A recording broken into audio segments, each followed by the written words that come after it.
Actually পুরুষ মানুষের শখ শুধু তার 18 বছর পর্যন্তই। তারপর থেকেই তার শখ আশা সকল কিছুই বিসর্জন দিতে হয়। কজ আমরা যখন ছোট ছিলাম তখন একটা জিনিস দেখলেই যে সেই জিনিসটা আমার লাগবেই।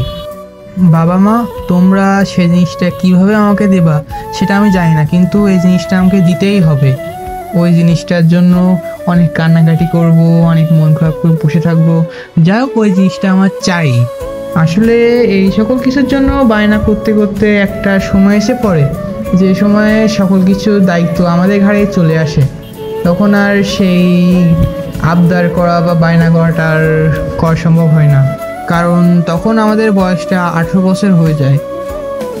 16 বছর 17 বছর এই সময় চলে যে নিজের কোনো ইনকাম নাই, ছোট মানুষ, স্কুল করতেছি, যা আবদার করি চলে আসে বা পেয়ে যাই। কিন্তু এই 18 বছরের পর থেকে নিজেকে নিজের মতো করে তৈরি করে নিতে হয়।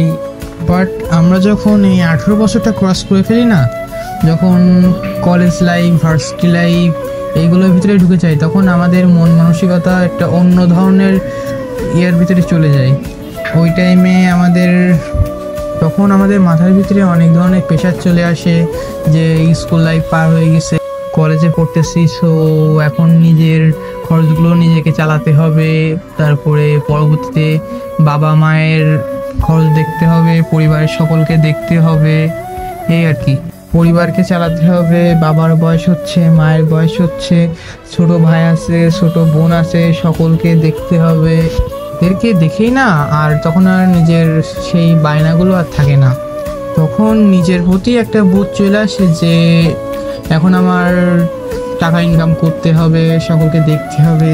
কারণ ওই টাইমে নিজের চলার মতো যে টাকাটা লাগে সেটা নিজের ফ্যামিলি থেকে নেওয়া যায় না। কারণ অনেকে আছে যে তাদের ফ্যামিলি ব্যাকগ্রাউন্ড ভালো বা তাদের আর্থিক অবস্থা ভালো, আবার অনেকের আছে আর্থিক অবস্থা খারাপ।